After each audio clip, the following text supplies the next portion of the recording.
Recording in progress. Hold on, guys. Get her in it.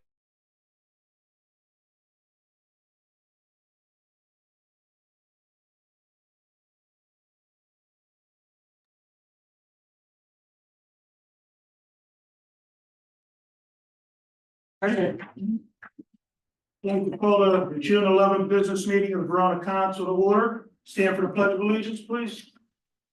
I pledge allegiance to the flag of the United States of America, to the republic which stands one nation under God, indivisible, with liberty and justice for all. Roll call, please. Mr. Benza, present. Mr. Floto. Here. Mayor Kubrio. Here. Ms. Dice. Here. President Suchovich. Here. Ms. Redzak Showalter. Present. Dr. Carpenter. Present. Mr. Pitt. Here. Mr. Jamelis. Here. Mr. Long. Here. Are you gonna put us on video?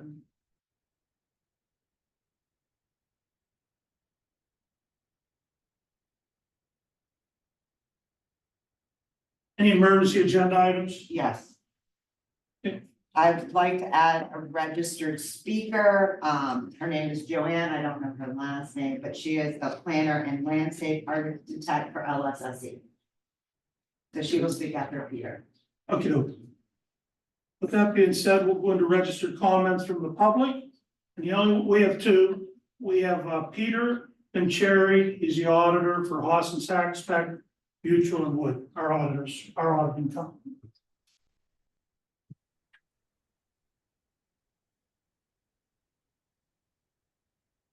Good evening, everybody. Ready for me to?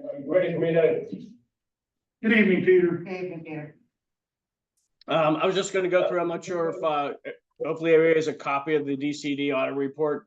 Then I was just going to go through and touch on a couple items. We did. There you Okay, go. perfect. All right, thank you. So as you see on the next page there, if we can go down just one page there, Stephanie, that's perfect. Going across the top there, you see your general fund, special revenue fund. So that includes the highway aid fund, the sewer fund, and the police asset seizure fund. And then the trust and agency fund includes your police pension fund. But as we look, you can see the cash and cash equivalents, cash and investments rather. General fund $1,528,000, in the special revenue fund 494,000, and then the trust and agency with cash and investments 592,000.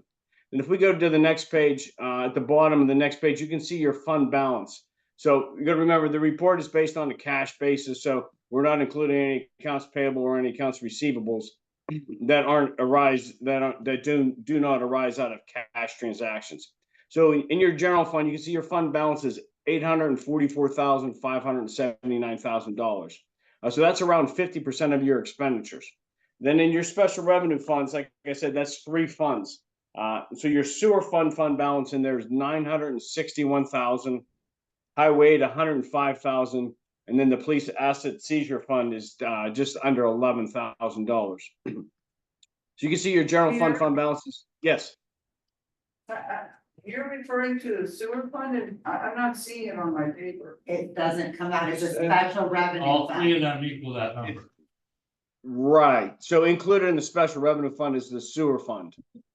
And in that $1,078,000 of that fund balance there, the sewer fund is $962,000, the fund balance in the sewer fund.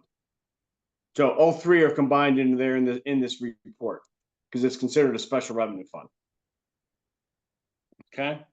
And then you can see in your trust and agency, the police pensions, just under $600,000 of cash and investments in there. So on the next page is, shows the various revenues and expenditures of the various funds. If you just go one more page, Stephanie, we can see. So one more, and then we can just take a look at you. Yeah, one more, go one more, and then right there, so you can see your sewer. Too far. Your total sewer revenues for the year, $790,000. So that's why it's included in that fund there. Right here on. I see it right there. Okay. Yeah. So that's the revenues from the sewer fund. Right. So at the bottom of this page, it goes through your various revenue sources. some of your ARPA revenues in the general fund, your real estate taxes, wage tax, various revenues that you would normally see on your monthly reports. Goes through your expenditures by function, legislative, police, highways, and so forth. But if you go to the last page in there, where it shows, not the last page, but it's page, I'm not sure what page number it is on there, but just keep going down. After expenditure, Go to the end of the expenditures. We'll take a look at the total change in your fund balance for the year. So right there. here. So, yep, excess of revenues over expenditures. So you can see in your general fund for 2023, your revenues exceeded your expenditures by $386,000.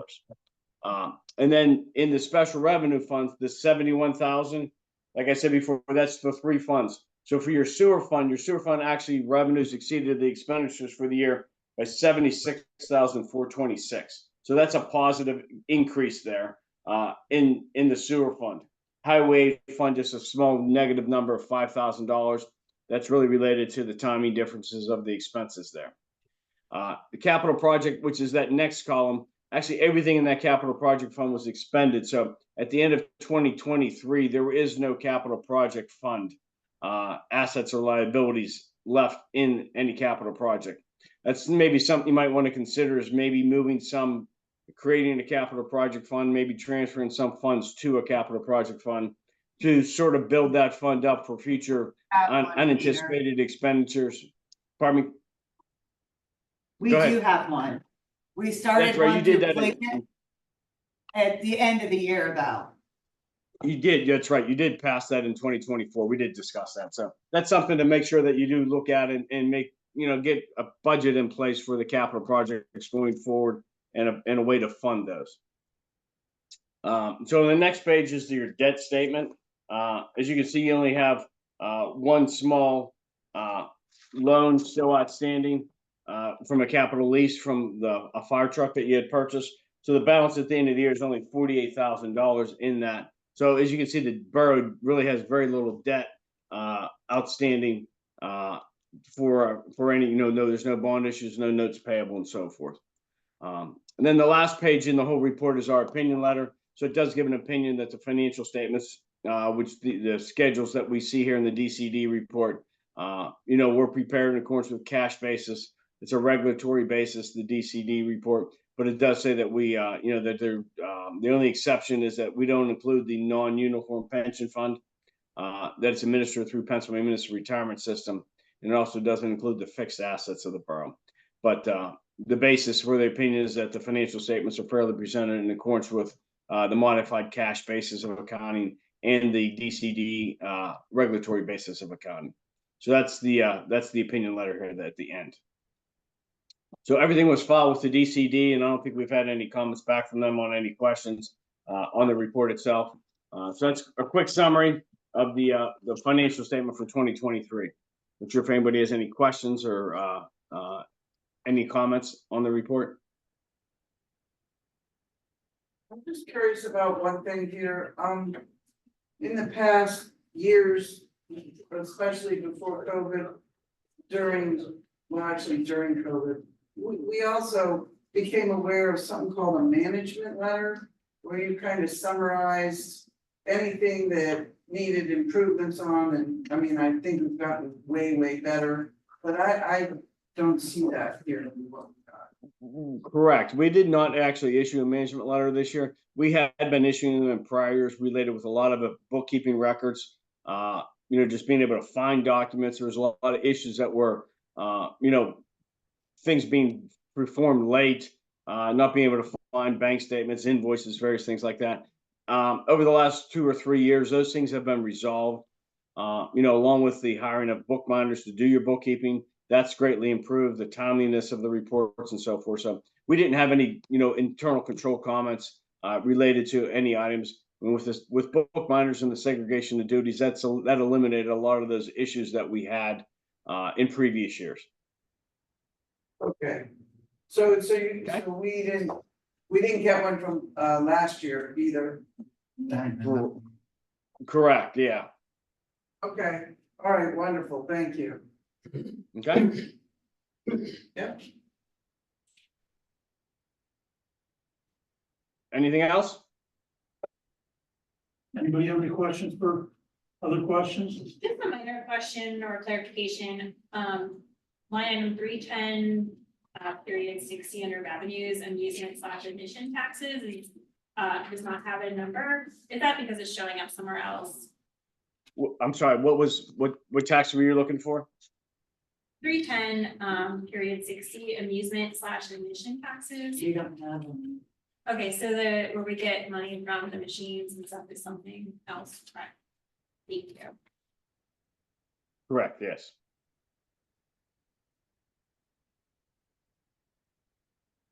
Very good, Peter. Thank you very much for the update. All right, thank you, everybody, and if there's any questions as you move forward during the year, Stephanie can always get a hold of me. I'd be more than glad to help out. So, thank you very much. Definitely will reach out to you. Thank Okay, you. all right. Take care. Have a good night.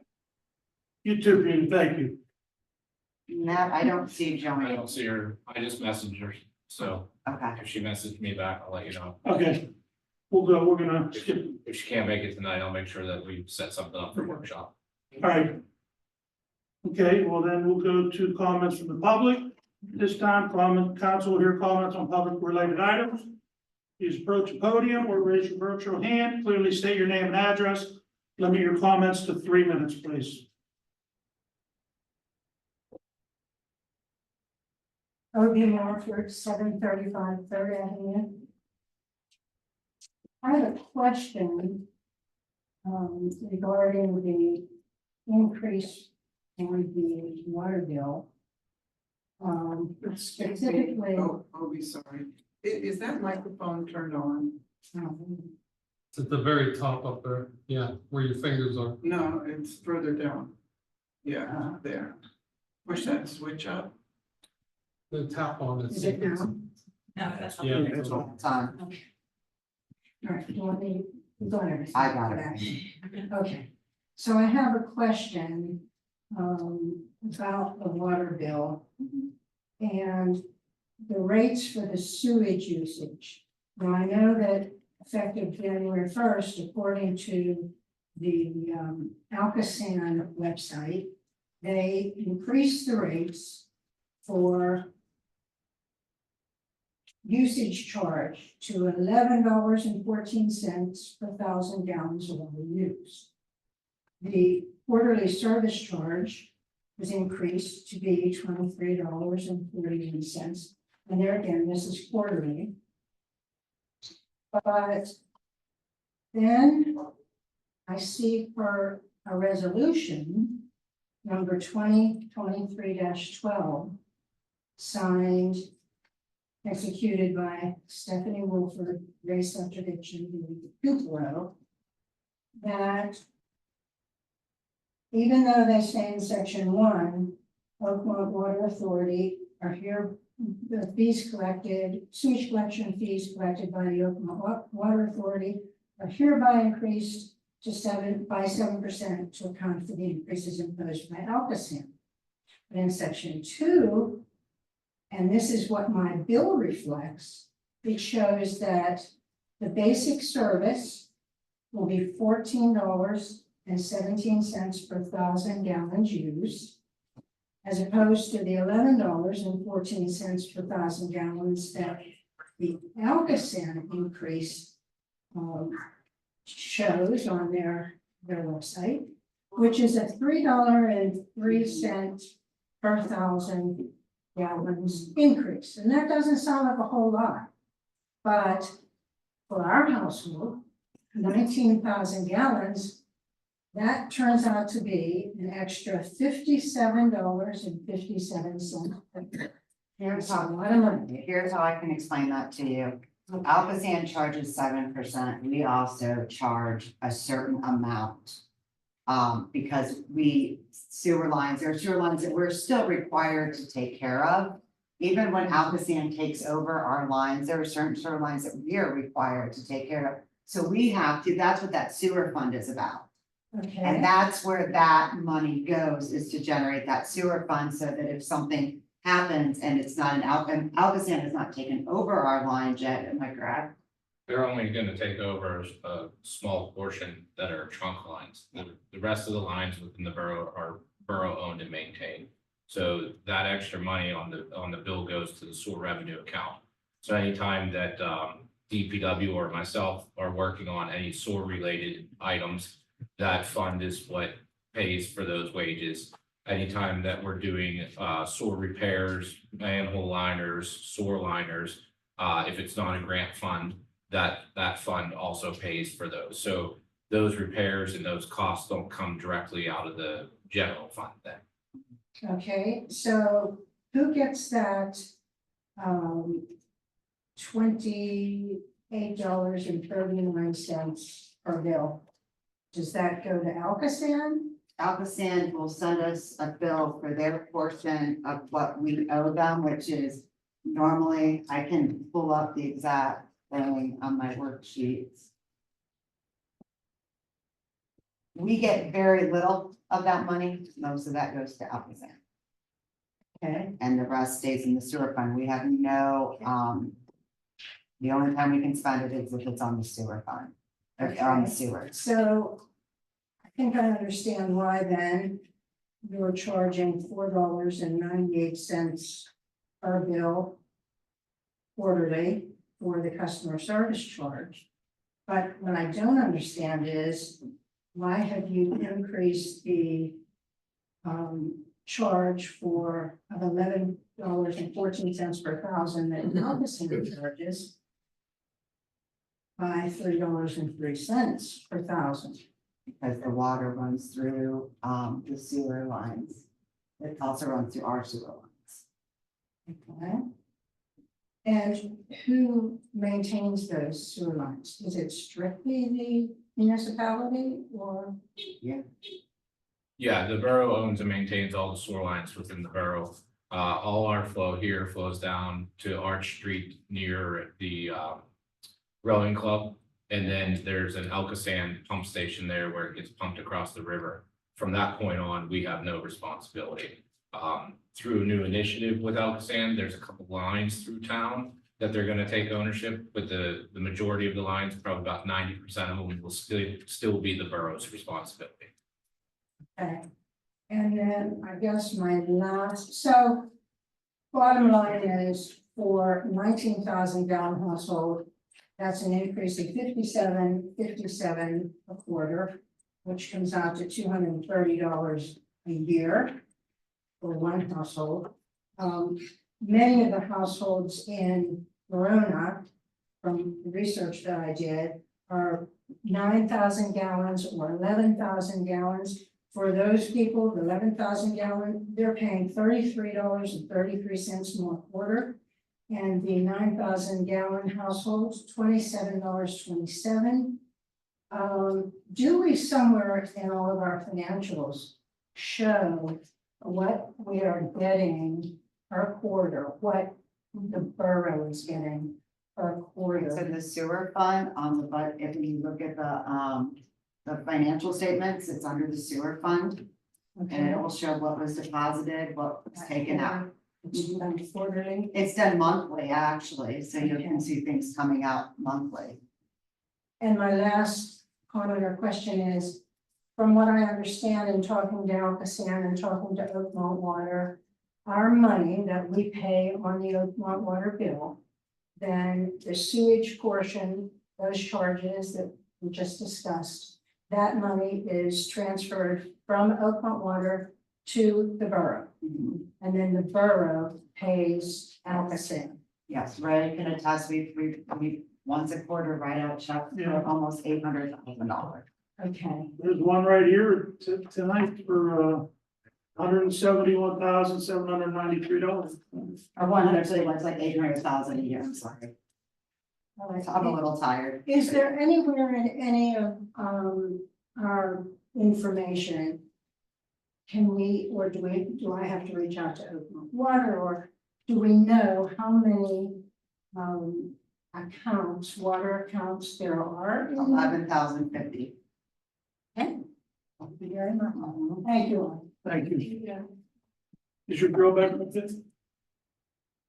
I don't see. I don't see, she didn't message me back, she might have forgotten. Anybody else? Anybody else for public comment? Okay, well, thank you, and we'll go on to advisory boards. I do want to report that we had an exec session prior to this meeting on personnel. Next up will be the mayor, Mr. Rakup. Yeah, two real quick things. The maintenance on the park down by the river, we going to, mulch that?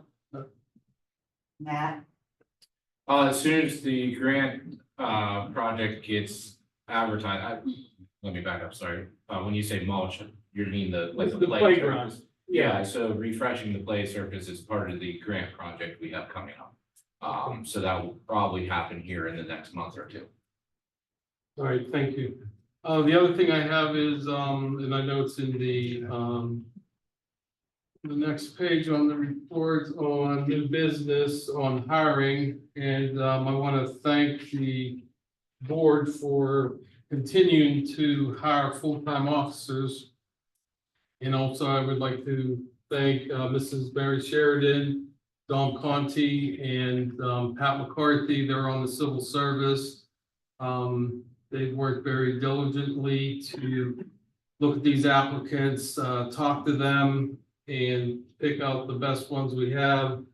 We do have one that's going to be hired, and like I said, that would be under new business, and you know, that can be brought up with your committee, John, I guess, you know, while the manager, you know, brings that up. But I would like to thank everyone for moving forward, and my understanding is there's two more that they're going to be, the civil service is going to be interviewing. We'll go from there. We're, you know, build the department back up. So thanks once again. That's all I have. Thanks, Mayor.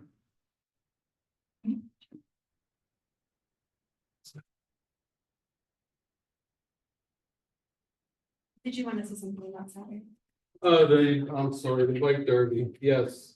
The bike derby was very, yeah, I know, it's right on my calendar too. Yeah, here too. It was very well receptive, and I want to thank Sergeant Francos. We're always putting together a nice event. Probably had what, about 60 kids? Over 100. Was it over 100? Yes, Okay. right over 100. And thank the fire department, Dan, you and your men for coming down in Lower Valley, and all the people that volunteered to help out. And the Verona Eagles for warming up the food that we had here, and Daily Orange Juice, and all the others that donated bikes and donated time and the money to make it another successful year with the bike derby. So once again, thanks to all. Thanks, Jerry. Good job. Thank you, Derek. It's for the kids, so. With everything else you got going, you set it up really nice. Yeah, it was a rough. yeah, there's a lot. Been a lot going on. Set it at least. I'm actually with the hiring too, so. Next up, Stephanie with the borough manager's report. First things I want to do, I'm gonna embarrass her. This is our new intern. This is Josie. Come here, Josie. I want her to introduce herself. You're gonna talk into here. Introduce herself, tell you a little about it. She's gonna be our intern for the summer. Hi, I'm Josie. I am originally from Columbus, Ohio, Oh, boy. but I'm attending the University of Pittsburgh. I'll be a senior there next fall. I am really excited to be here. I've had a great, last week was my first week. I had a great first week, and I feel like it'll be a good summer. So I'm excited. Please reach out to me. Welcome, Welcome, Josie. Thank you. She's gonna run out of that seat as fast as she can.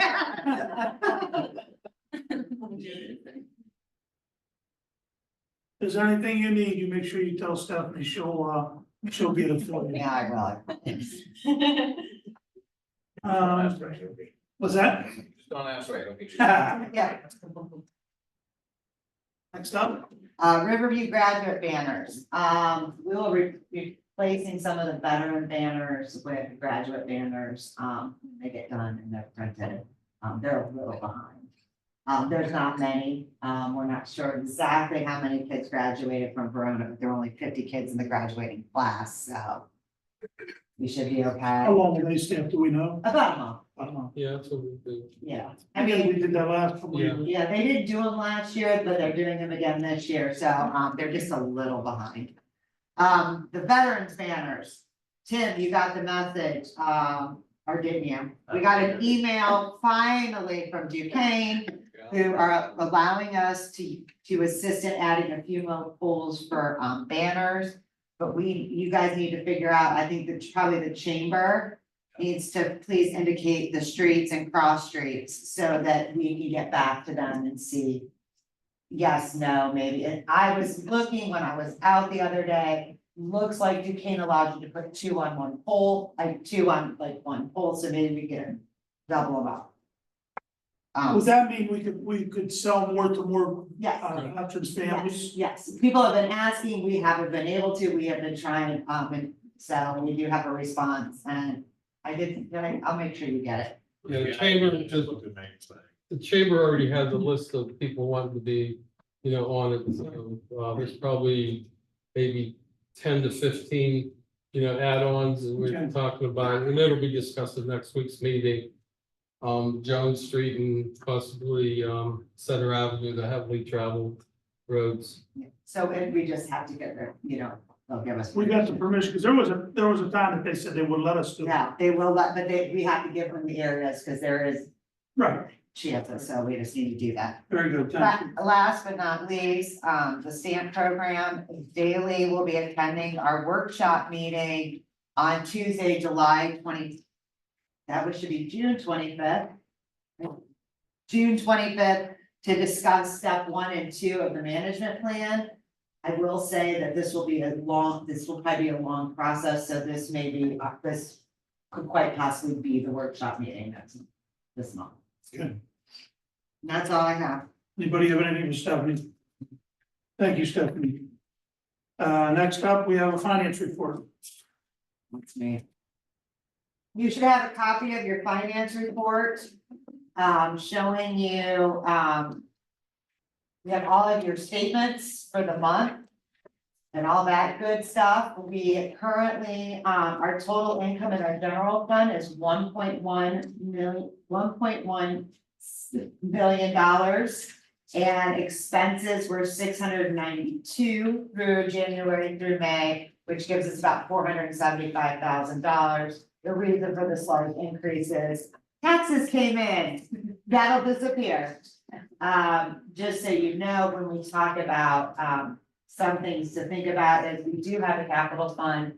Peter, because of the way it was done this year, it looks like it's all going for 2024, so we do have a capital fund with about $205,000 in it, and there's money budgeted out for paving. Like that. And then about November, we'll look at increasing that amount. Are there any questions?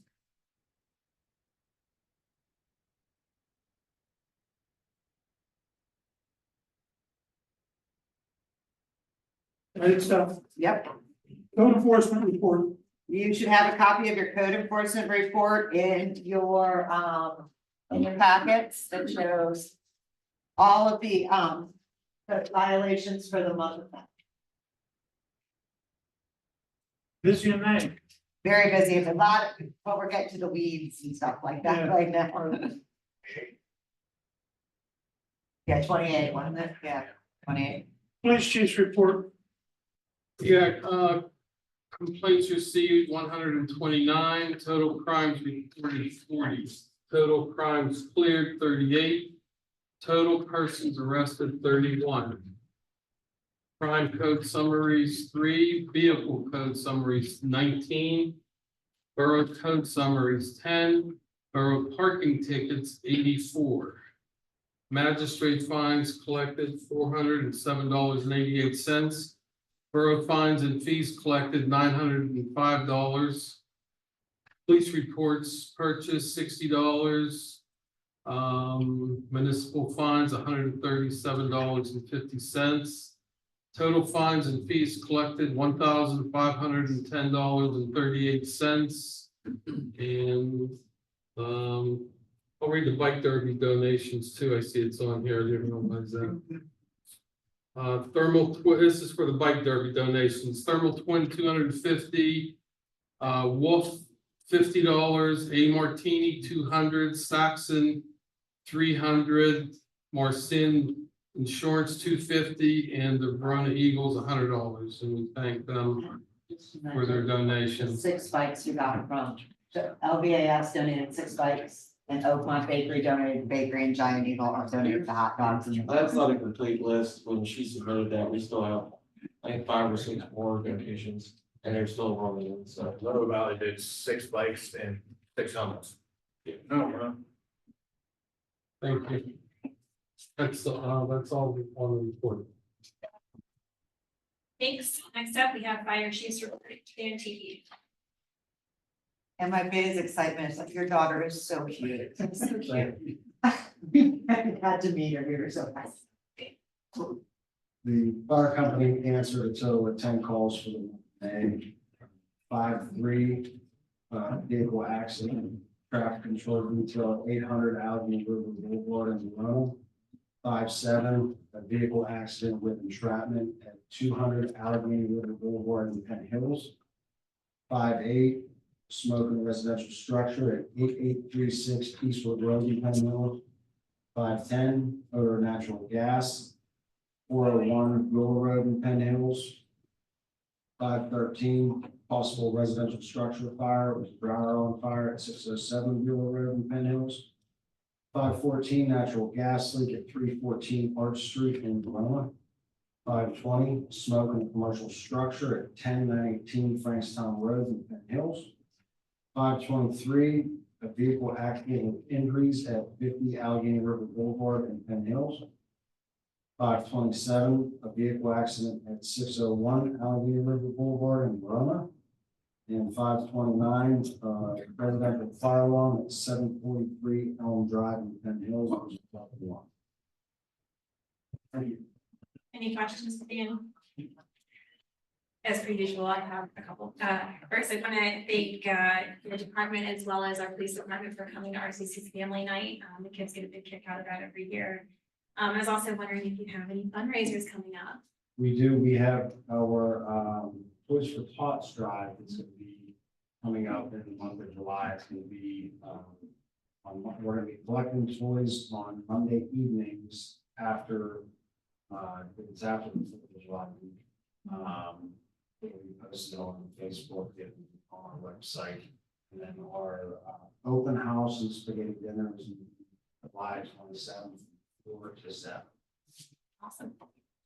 Thank you. For the whole thing. Definitely. Baby gonna be there? Absolutely. Okay. Martin's good deed.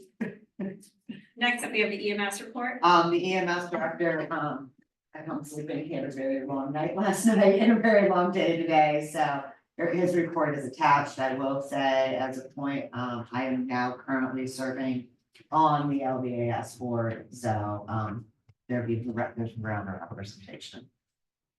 Thank you again for volunteering, and thank you also to Lower Valley for their participation in the night. Oh, yeah. Next up, we have school service report. You may have noticed this is not Craig Alexander. Kelsey Dice. She's much cuter. Thank you. You guys all have my report. Do you have any questions? I have nothing else to report other than what's listed there, so. Or Craig's report. Very good, thanks, Chelsea. EMS report, We do. oh, we did that? We're on that. Oh, okay, I'm sorry. Engineer. Engineers report, Thank you. Mr. Pitch. You have my written report, a few things that came up since then. Talking to our traffic signal provider today on a different project, and he mentioned he was heading over here. The light at the plaza, there's been some reports of the bulbs flashing, so he was going to be looking at that. With that, we might want to discuss the possibility of applying for a green light go. It's a program through PennDOT for traffic signal replacements.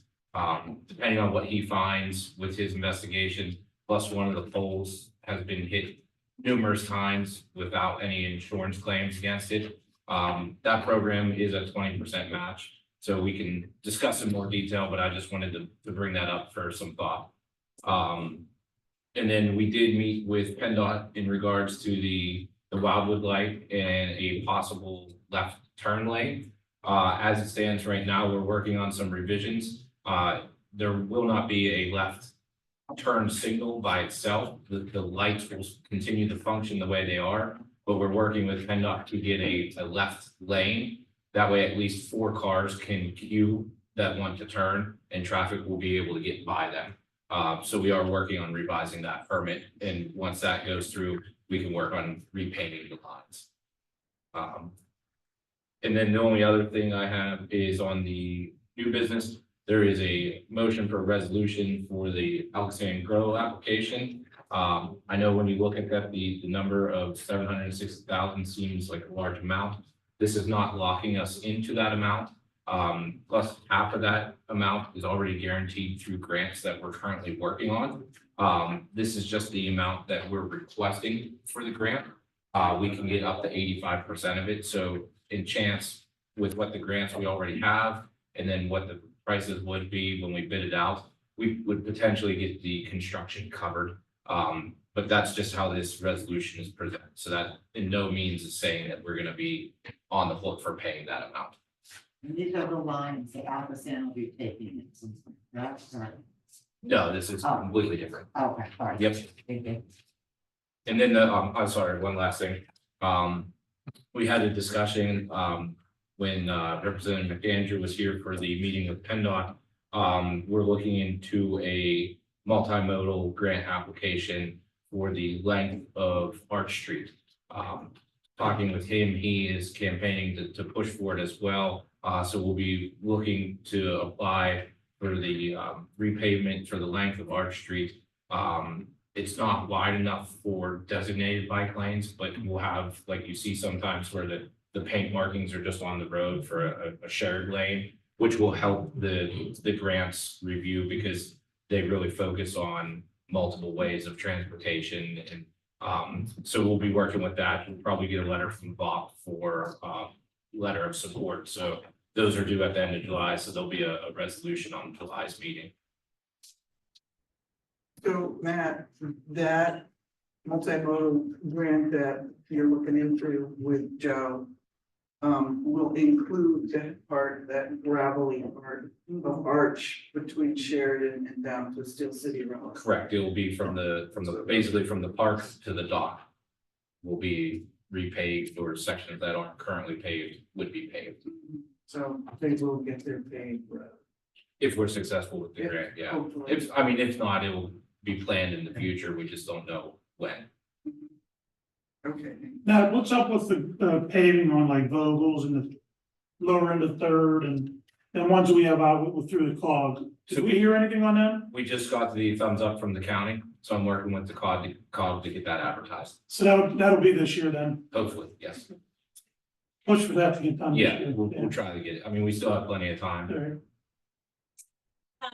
Matt, I had expressed to you my desire to update that traffic signal at Wildwood for pedestrian safety to eventually have a left turn light if you're coming from Oakmont, if the pedestrian signal is activated to ensure the safety of those in the crosswalk, which is in the center part of our business district. We talked about that being additional cost, but is that something we could combine with the Green Light Go grant application? So typically, they're not gonna fund 2 different locations at one time. Okay. There is another program called the Arley Grant, but unless we have data of actual accidents, the Arley is really focused on safety improvements. And even though it sounds counterintuitive that increasing pedestrian safety is a safety improvement, if they don't have record of incidents, then it tends not to qualify for the program. But it would certainly be, if we wanted to prioritize the Green Light Goes, it could be a future Green Light Go. Awesome. Would you send us information on that? Absolutely. Thank you. Now I was wondering if you wanted to also say anything about the planning, the information you had sent out about the planning work that LSD is on. Yeah, and I apologize, Joanne wasn't able to make it tonight, it was kind of popped up late, we asked her this morning, so I don't know if she had a conflict or not. But I had emailed out the, council, some past work that LSSE has done for park planning. And, Joanne's only been with the LSSE for a couple of years, so she kind of had her own portfolio on there. Basically, typically with the construction grants, we're allowed to complete the engineering for the borough and then we bid out the construction. In a planning grant like this, there's no construction. So we're permitted to complete the work for the borough, or the borough could bid it out to another company. So I just wanted to provide kind of what our company's experience was at that. And Joanne would mostly be spearheading it, so I wanted to kind of provide her information, so you know kind of who would be working on it, and see if the borough wanted to go that route other than bidding it out. So, and I'll talk with her, and if it's not the workshop, I'll try to get something scheduled with her where she can kind of do a Q&A and answer any questions you might have. Perfect.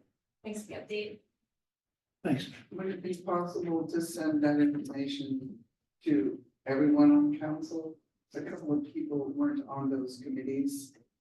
Yeah, I can. I'm sorry. I only sent it to public relations and parks, and maybe the funding Yeah, committee. it's just I'll go Ray back and and John. make sure I send it out to everyone. Yeah. Sorry about that. thing.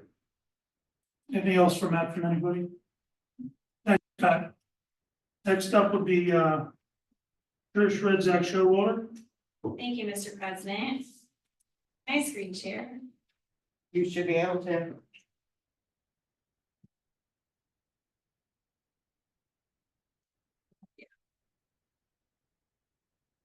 There you go.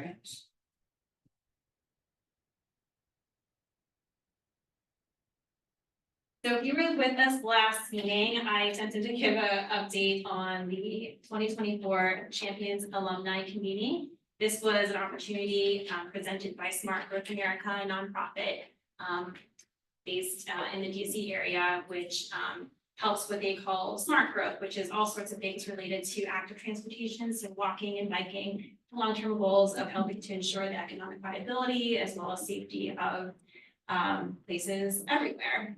So I had the opportunity to participate in the third of 4 cohorts of what they call the Champions Institute. So that was 21-22, where we got to work with other elected officials across the country and over the course of a year online develop our own different projects. Mine is still coming to completion, which was surrounding RCC and Sylvan Way, but in conjunction with the paving that we already had grant funding for, we were able to add ADA ramps, and we'll be adding some crosswalk markings and pedestrian markings on the pavement when we complete the remainder of the paving. So coming soon. So I was invited to participate. So this was no taxpayer money for me to go to DC and meet alumni from all 4 years of cohorts and further develop our skills in this area of active transportation. So this is just a couple of pictures of some of the other folks that were there. In addition to elected officials, we also had a number of traffic engineers and consultants in various areas, including things like placemaking and landscape architecture, which was very interesting. We also had the opportunity to hear from a congressional representative from Massachusetts and some of the work that he's been doing, in addition to all the local elected officials in the Champions Institute, and some state reps as well were participating in that. On the second full day, we were able to participate in walking tours of DC and hear from the district's Department of Transportation on their work, which if you haven't been to DC on foot lately, there's really been a lot of improvements in the infrastructure specifically for walking and biking. There's a lot of e-bikes, so it's very interesting to kind of walk around there, specifically with traffic engineers, to tell you about the inner workings and all the things that come into consideration, drainage, different type of native plants and different things like that.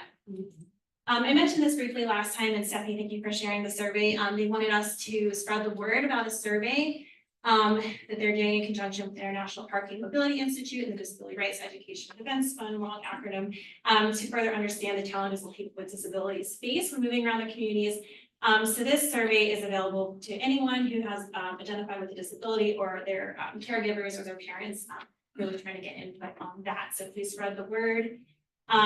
While we were there, this guy I know, Dan Showalter, said, we should see if Chris DeLuzio is in, and he was. So he invited us to stop by his office while we were there, so we got to put in a plug for some of the things that we've been hard at work on here, most notably, of course, working on funding our police department and growing our police department, as well as some of our active transportation efforts, including the BOV efforts as well. And Winnie did put in a plug to make the burner playground taller. So she's in this picture. That's my daughter, for anyone who doesn't know, putting a pin in the map for Verona. So we are officially in the map in Chris DeLuzio's office, if any of you ever get down to visit him in DC. Matt already mentioned one of the grant ideas, which was the multimodal that Joe Andrews is excited to potentially help us with. Another idea that came up when I kind of crashed his meeting, Stephanie's meeting, was something that was discussed in Washington, DC. There is a federal grant opportunity called the Safe Streets and Roads for All program. Coincidentally, the federal government accidentally overfunded the planning portion of this, which is due in late August. So essentially, anyone that applies for a planning grant will most likely be funded, and this includes something called Quick Build Demonstration Project Ideas. So what these are intended to be are kind of short-term trial solutions, where if you have something that you think might improve an area, you can kind of try it temporarily. So you might set up barriers or maybe nicer planters or pave things on the ground, or basically have some sort of temporary infrastructure that you can take out or amend if it doesn't work, or something will work better, but you can kind of try it out. So we were discussing possibly targeting our parking lot, which is in the center of our business district. And I wanted to ask council, have any of you ever had any issues around this particular intersection? Yeah. Don't be shy. I think all this is like workshop stuff, Yeah. honestly. I know Ray already said I have 3 minutes, I think I exceeded that. I didn't want anyone to be in the dark though, and there is a short timeline on this. But a couple of things Matt and I discussed is putting a temporary barrier here that could potentially function as a continued crosswalk if you're coming from the borough building.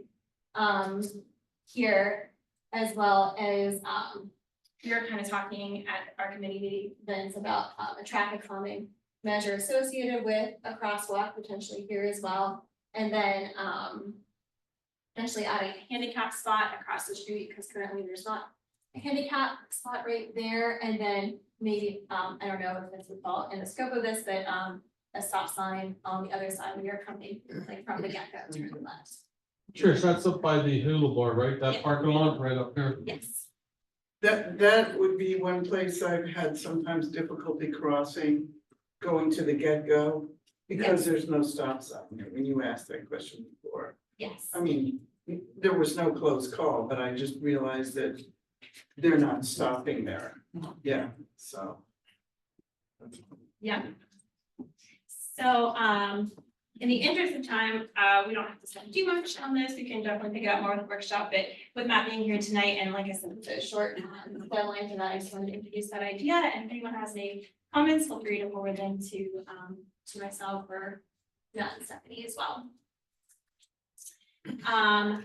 We also have an update on our community garden. So hopefully everyone knows we do have a community garden on West Railroad. In our third-ish year, depending on count seasons. I did forward to Stephanie an updated inventory for the year. I also do have an updated list for what is called the Garden for a Care team. It was like a month or two ago. I'm gonna send it. Thank you. I'm like, I have no idea. Yeah, this way you can just, when someone comes into the office, you can just forward them that contact information. There is a meeting being planned for Monday, June 24th, 6.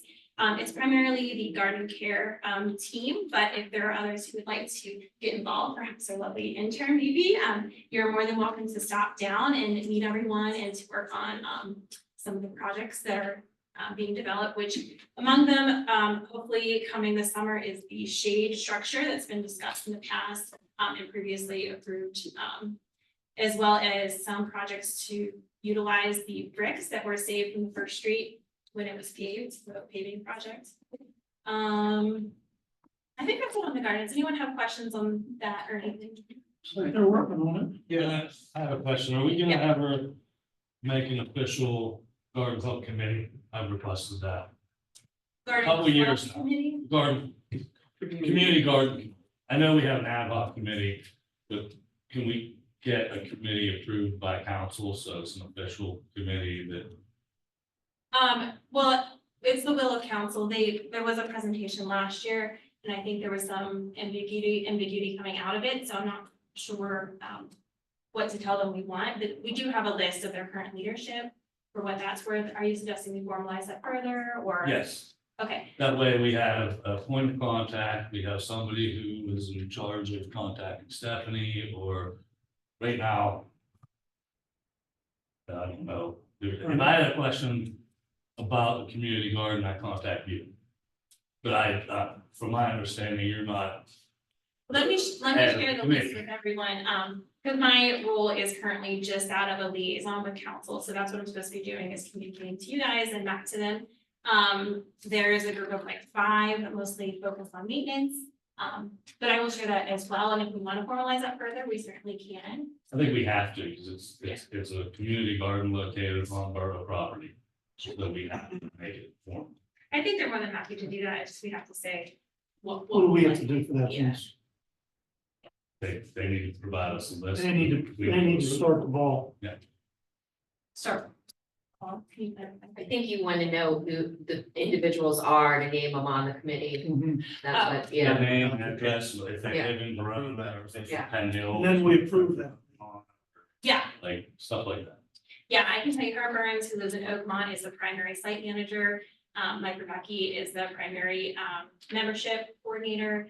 We also have Jesse, forgetting her last name, who lives in Penn Hills, Maria Homa and Laura Chuck. Can we back up, because that's one issue I have to bring up, because we currently have a restriction on one of those people where they're not allowed to even pull grass on the property. We all voted on that, it was approved, we issued them a formal letter saying that they're not allowed to disturb borough property, even if it's pulling weeds. So, if you've already indicated that, then you're not gonna want that individual to be on your committee. That's That's what my you, issue, yes. but council would have to pass that to say who's on the They can committee. give us a list and we can go over the list and And you can change who you want on the list, if you so don't. they get us a list and we can go through it and Yeah, let me send that. I think that's why that, the rules are such that, that person is not in a weed focused position, but, so if that also alleviate that concern. Yes, go ahead. The meeting on the 24th, what time is it? Tentative 6 to 7:30. And I do have a bed and I keep trying to figure out who to give my $25 to. And could you steer me in the right direction for how to pay for my bed Yes, later? yes. Okay. Please don't forget, because it's June already and I keep trying to give my $25, but I'm not.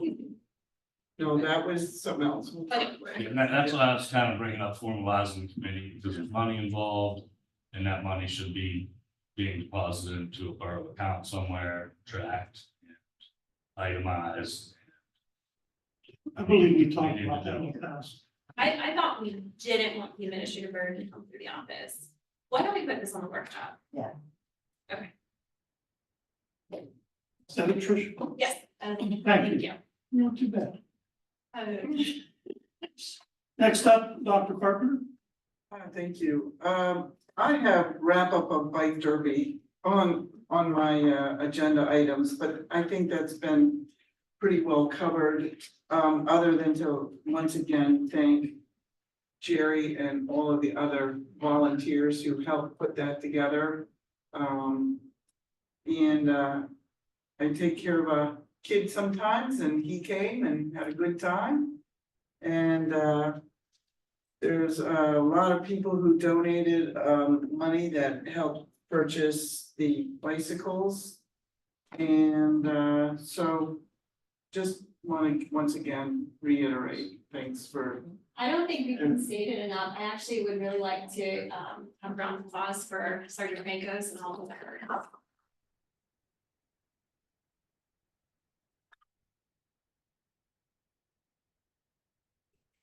Okay, when it comes to the Sherry, maybe we can get a list of who donated everything, maybe not how, the amounts. What was donated, we can get it to Donald and Rhoda, and get it in the next fall newsletter, Yeah, that's, yeah, or give it to Stephanie and she can get it to them or we something. do have thank you cards in works right now, half went out. More donations came in, so I'll try and get something together. Thank you. Yeah, the town wouldn't be who we are without our volunteers, so thank you. Regarding CPR, I think that the gentleman who sort of heads that up has been out of town. He was in California. Yeah, so we're still working on that, but we're aiming toward mid-July sometime to have a CPR class, $15 a person. And if there's a lot of people interested, then we'll just have another one. So that would be good. And I just wanted to mention one other thing that I did put on here very quickly. The gentleman talking about the stop sign down on Selden in the Ridge area. I chatted with Jerry briefly and he said they were gonna increase their monitoring of that area for people blowing through that stop sign and speeding. Thank you again, Sergeant Francos. And for now, that's all I have. Thank you. Next up, Mr. Floda. Yes, mine should be pretty quick. We went over the updated fee schedule in the workshop meeting. Nobody really had any questions about it. Just getting the fee schedule to match policies we passed last year. It's changed a few. And we also updated the special event permit because it stated throughout the permit that some had to pay a fee, that there was a fee listed. So we corrected all that. So tonight, just. So I. Very good, thank you. Next up, Mr. Long. I have nothing. Thank you. Next up, Mr. Jamelis. Thank you, Mr. President. Aside from, the upcoming, personnel committee meeting for this month, going to be canceled because it's falling on Juneteenth. Didn't realize that for a holiday. So we're going to, just, do it again next month in July. And before, I end, just wanted to make quick comments on the police hiring. We're continuing the process. We have a couple new candidates in the pipeline, and proud to say tonight we're going to make a motion to hire a full-time police officer. So really proud of our efforts so far, and wanted to thank the Civil Service Commission for their help. And that's all I have. Very good, thank you. Hey, Ray, before we move on to Sylvia, I forgot one thing, just to let people know that the next public safety meeting will be next Tuesday at 5:30. Tuesday, 5:30. Everybody wants to attend. Thank you. Thank you. Next up, Mrs. Provenza. Thank you, Mr. President, and good evening, everyone. We are right now creating a policy dealing with the purchase of flowers by council. And our meeting is going to be on Monday, June the 17th at 6 p.m. And it's open to the public, anyone is welcome. Thank you. Can you elaborate a little bit on what you're talking about, flowers for council? Yes, I can. Thank you. We're trying to draw the line who we are to pay for flowers if there's bereavement, or maybe illness, anything in that kind of line. And you can't do it for everybody, even though it is the right thing to do. Sometimes there maybe isn't enough money.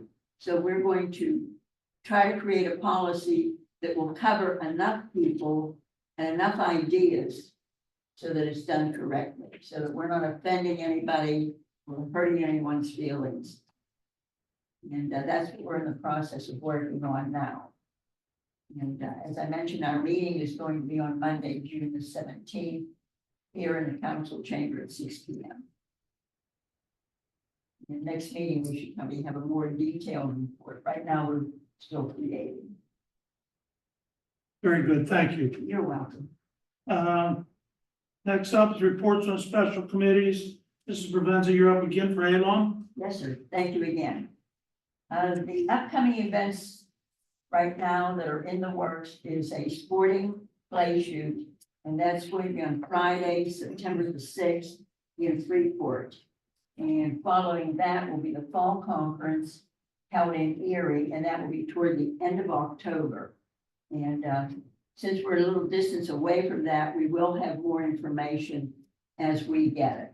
But those are the two things that are coming up right now. Very good, thank you. Yes, sir. Next up would be the COG. Meeting's not for another 2 weeks. But as I asked Mr. Fitch earlier, the street, we finally got to work from the street crew or the county that we can get the street started through the calls, grants. Next up is old business. We have nothing. Next up would be motion to accept the bills for May of 24. Make that motion. Motion by Mr. Long, second by Mrs. or Dr. Carpenter. Any questions? All in favor? Hi. Opposed?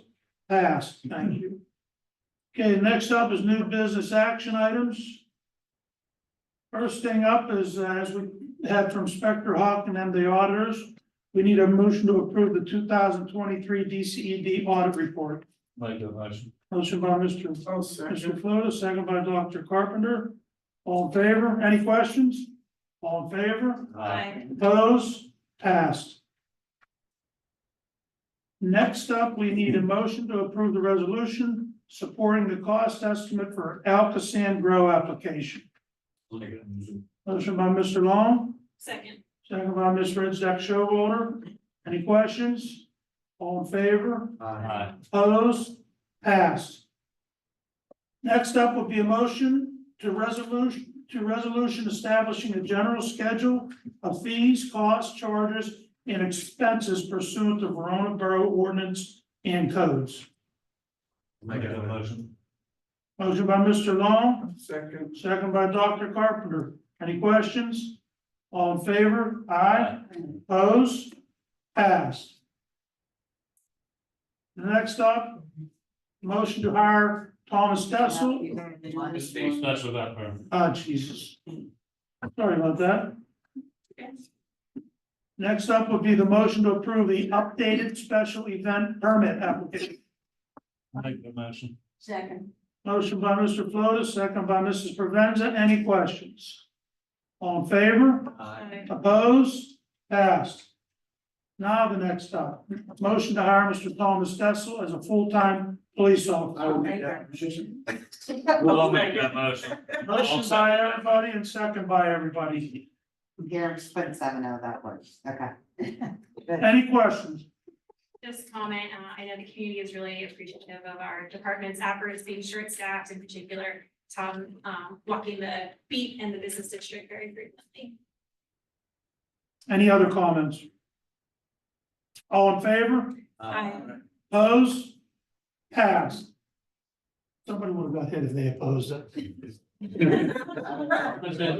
Nominated by everybody, Yeah. seconded by everybody. I just put 7-0 in public, guys. Next up would be the announcements, would be the newsletter, and Mrs. Provenza. Yes, thank you, Mr. President. We'll start with newsletter. We're currently working on the autumn issue of the newsletter. It's covering September, October, and November. Ads and articles are due on Monday, September 2nd. And for articles, you can contact Dawn Ward and can be reached at 412-828-3607 or at veronanewsroom@gmail.com. And for ads, I can be reached at 412-828-7726. Chamber of Commerce, next chamber meeting is going to be held on Tuesday, January the 18th, 7 p.m. here in the Borough Building. And Farmers Market is now open for the season. And at Farmers Market, we will be selling Kennywood tickets there. And the price is $38 per ticket. Twin Borough Ministries, the next community dinner will be on Wednesday, June the 26th at Verona Methodist Church. The meals will be prepared by the Oakmont Elks and will be hosted by Verona Methodist Church. Historical Society, there are no meetings until September. There will be a trip though, and the trip will be going to McConnell's Mills, and that'll be on Saturday, June 22nd. And for more information, you can contact Rhoda Moore at 412-828-3607.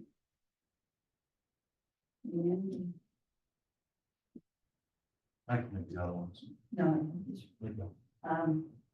Also, we have farmers market vouchers will be coming out on Tuesday, June the 25th. And they will be available from 9 a.m. until noon, and then again from 1 to 3 p.m. And this is at the RCAC in Oakmont. And there also will have the vouchers at the William McKinley Center here back in Point Breeze. And those, I believe, will be available from 9 a.m. to 1 p.m. or until they run out. So you don't want to come at the last minute because those vouchers go very quickly. And they will be in the amount of $50 per person. So you'll be able to use them at farmers market, any market where you are in Pennsylvania. And there will be a community relations meeting here we're going on Monday, June 17th at 6 p.m. All are welcome. Are there any questions or comments? If not, this concludes my reports, and I thank you. Thank you, Mr. Benson. You're welcome. Vince? This Friday will be Parks and Rec's first moving the park of the year, the Star Wars Return of the Jedi. Once again, it's this Friday, June 14th at around 9 p.m. or dark. You have to wait till it's dark. So we shoot for 9, but who knows? Also Shakespeare in the Park, the first one of the summer is Much Ado About Nothing. That will be Saturday, June 29th at Cribs Field. 7 p.m. 7 p.m. I also have an announcement. We had another Shakespeare in the Park. It was called 12th Night or What You Will, and that was scheduled to be on July 6th. The company had a conflicting booking and they couldn't turn down the other one, so we just rescheduled ours to July 13th. So it is the same play, 12th Night or What You Will, also at 7 o'clock, also at Cribs Field. We're just changing the date from the 6th to the 13th. I wanted to announce that because it's in the newsletter as being the 6th, and on the board at Cribs Field being the 13th, it says new date, and people get confused. There will not be a Shakespeare in the Park on the 6th unless you perform it yourself. Come back on the 13th and they'll be there. So that's all I have. And one last one here, it's the Allegheny River Boulevard Preservation Association meeting is going to be Thursday, June the 13th. That's this Thursday at the Steel City Rowing from 6 to 7:30. Next up, we have comments from the public. It's time for public comments. Please state your name, raise your virtual hand, and name and address. I just have, Obi Morford, 735. Because everybody can hear through the speaker. Obi Morford, 735 3rd Avenue. Just one comment I'd like to have on record.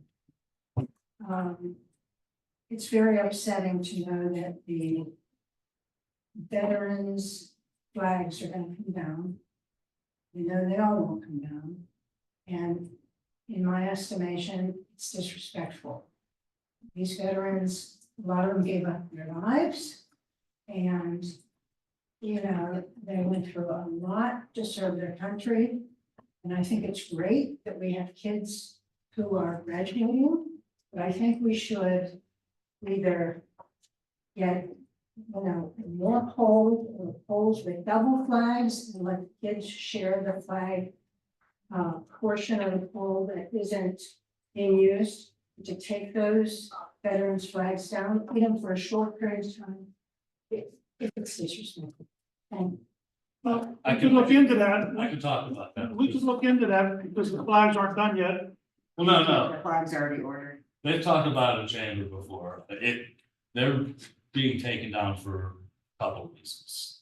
When they're taken down, they use that chance to clean them, refurbish them if they're dirty, when they put them back up. Because we can't leave them up year round, because if we did, they'd only last like a year or two because of weather and stuff like that. So it will give them an opportunity when they are taken off the poles to replace or repair any rips or broken parts, so. And they couldn't do that when they're taken down for the season, as you say, because they're not. That's a chamber thing, the chamber deals. I don't think they're taking down for the season because they were up all winter. I know, sometimes they do, like I said, that's on, chamber calls, they do, nobody tells them when to take down. Maybe Dave, you're on chamber, maybe you can answer that. They're taken down for the winter. They do wipe them down, you know, put away. Other than that. Since Duquesne Light, like you said, has given us the okay for the flags on the other poles, we could probably take the student flags and line them up down Jones Street. Unfortunately, we're not gonna have that approval before the flags for the graduates. And that's part of Riverview School District. Well, I understand, Didn't that all start when COVID started? a lot of things started. COVID's over now. Okay, I understand that, but a lot of things started when COVID started that just haven't died, like the parades and all that kind of stuff. It's just kind of stuck around. Unfortunately, the school district told us they were making the banners. So we're kind of middlemen in all of this. I haven't seen those flags taken down yet. They were taken down for the students, 2 years ago. Last year they didn't. Yeah, you're right, they did put them up for the during COVID. You're right, now that I'm thinking that. Because that year. That's the only time they were taken down, that I know of. Yeah. Because I'm waiting to get a bill to have my flags.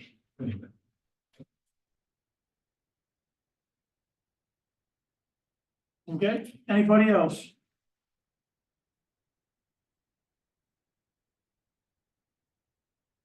Cindy Vicky Bell, 619 Third Avenue, Verona.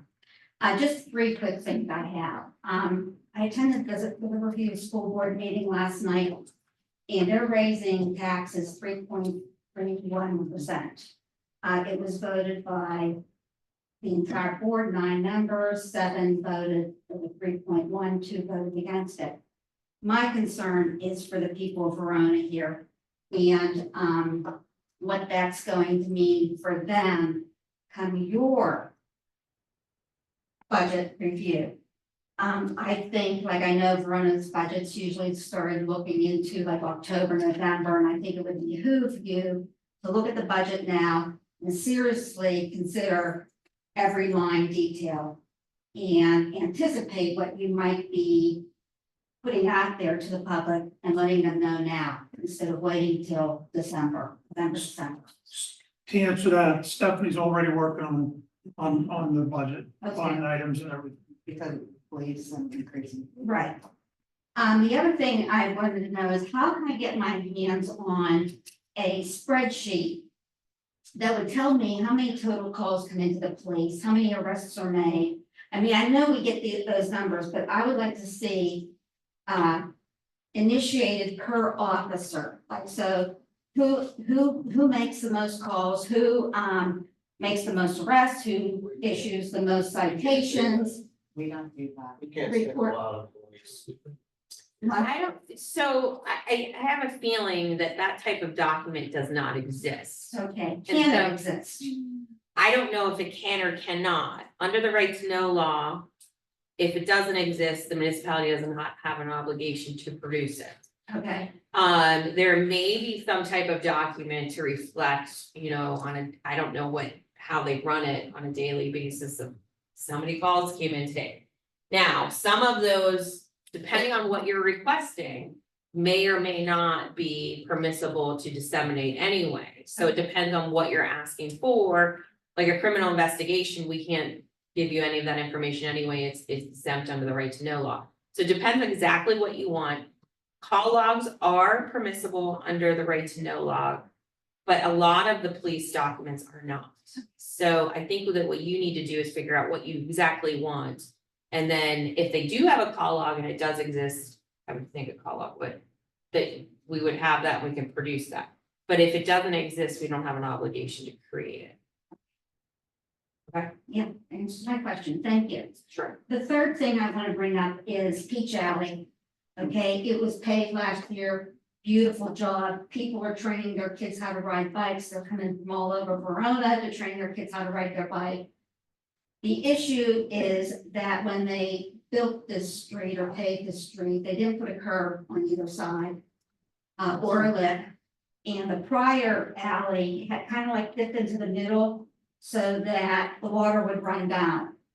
So this last torrential downpour that we got, my neighbor up the street's house got flooded.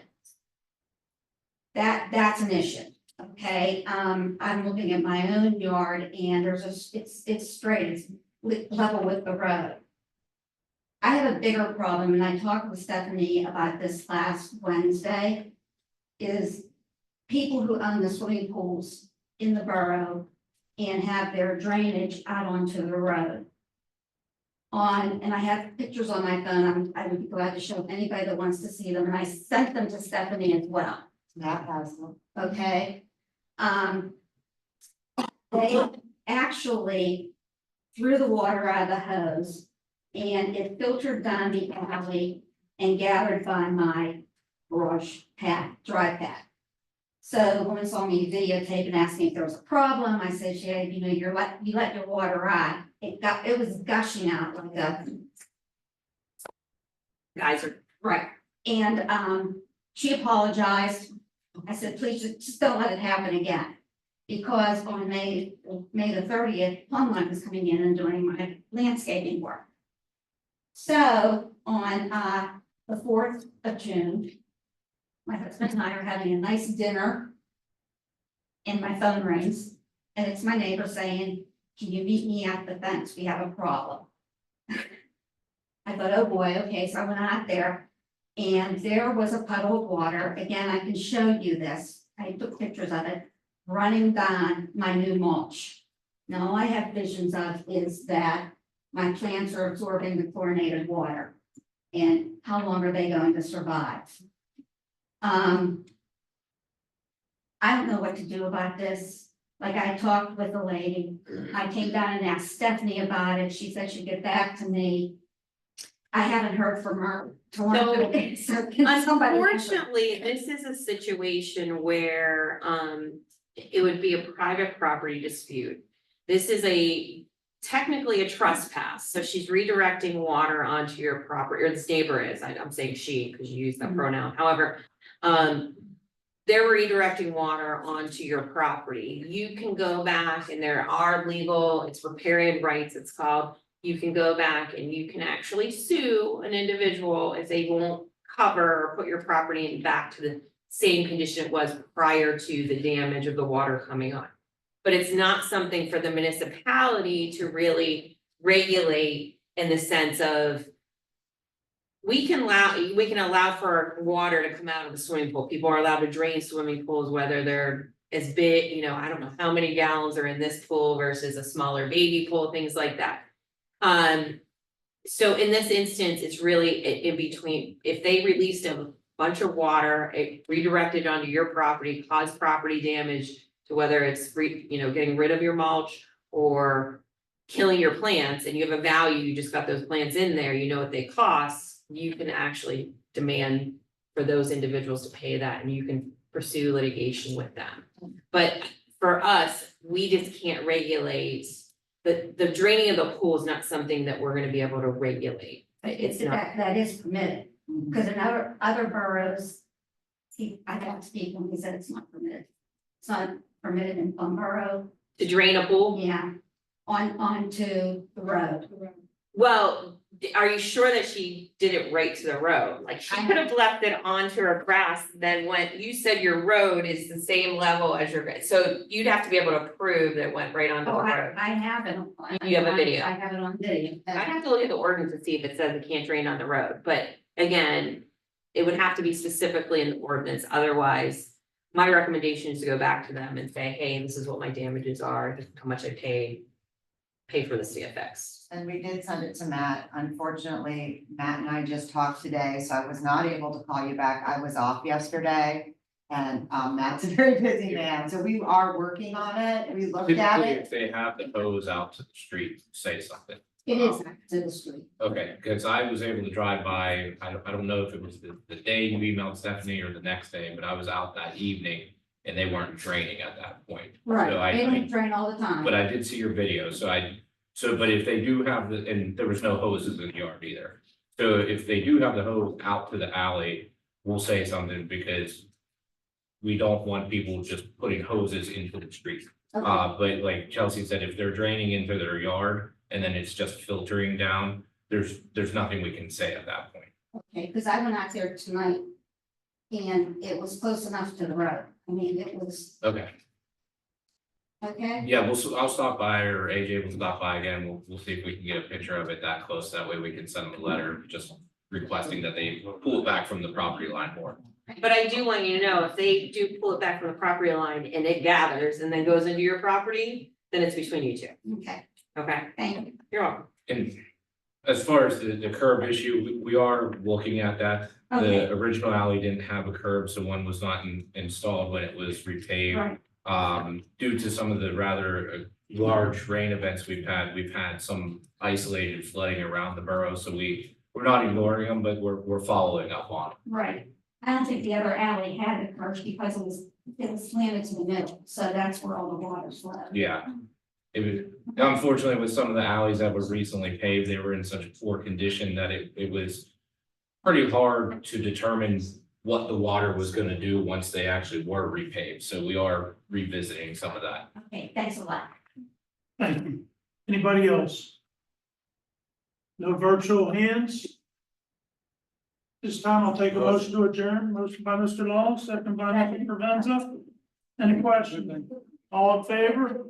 Opposed? Passed. I'd like to thank everybody for coming to the business meeting on